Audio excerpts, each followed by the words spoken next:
Don't miss the tea. Subscribe now. Girl, refill your glass. Seriously, top it off because we are not leaving this spot until I get all of this out of my system. I had this massive realization about my family. We had the same parents, but we did not have the same parents. Let me paint the picture. I'm the oldest, adopted at 2 years old with some trauma. Then my parents adopted my sister as a newborn, and then plot twist, my mother gets pregnant. Boom. The biological miracle baby is born. So you've got me, the damaged toddler, the chosen daughter, and the biological prince. Looking back, it is painfully obvious that I was struggling with undiagnosed autism. I didn't figure that out until my 30s, but back then, I was just the difficult one. I learned the hardest lesson a kid can learn: love is conditional. If I didn't fit their idea of what a son should be, how he should act, how he should mask, their attention evaporated. My mother specifically was terrifying. She's a Quaker, but don't let that fool you. She was authoritarian. If I didn't understand her rules, hello, autism, I was treated like a broken toy. I was drowning socially, but I had one friend, Ryan. He had severe cerebral palsy and his family was everything mine was. One weekend, I went to Catholic Mass with them. For an autistic brain that craves systems, it was electric. It fit me like a glove. So naturally, I tell my mother. You would have thought I told her I joined a satanic death cult. She exploded.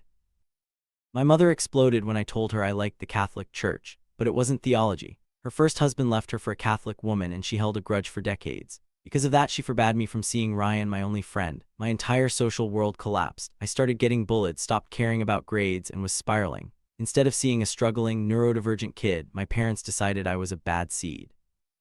So they shipped me off to a residential program for delinquent boys for a year. A literal year of my life gone. Trapped with kids who committed real crimes, I learned to survive. I learned to mask. I buried the autism so deep I couldn't find it. When I finally came home, I became the good son. I got my grades up, became a jock, and my parents were thrilled because I had crushed the parts of myself that annoyed them. But the peace didn't last. Near graduation, I told them I wanted to join the Marine Corps. I had options, a DC internship lined up, but I wanted to serve. I needed the brotherhood.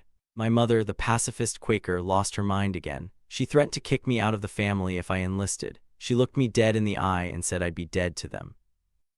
My mom told me I'd be dead to the family if I joined the Marines. I called her bluff and signed the papers.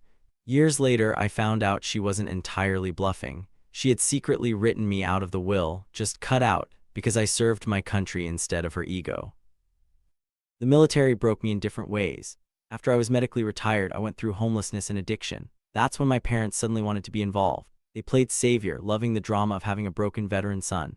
I clawed my way back to sanity, and today I'm stable and successful. But I look at them now and they haven't changed. My mom still tries to use me as her therapist, but refuses to go to therapy herself because she doesn't like diagnostic questions.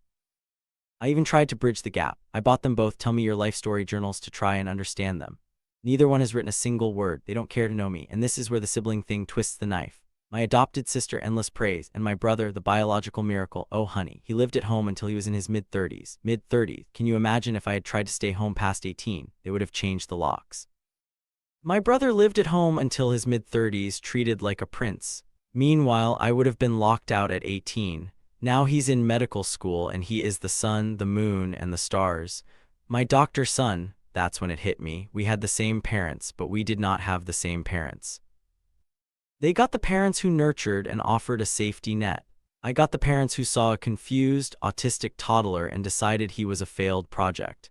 I got the parents who sent me to a delinquent home and disinherited me for joining the Marines. They like the idea of me now that I'm successful, but they don't like me. They don't know me. It burns like acid sometimes, but realizing that the deck was stacked from the moment they had their own kids, it's freeing in a sick way. I know one thing for sure: if I ever have kids, I will be the parent I needed. I will never make a child feel like their place in the family is conditional on performance. Anyway, I know that was heavy. Pass the bottle. I think I need another drink.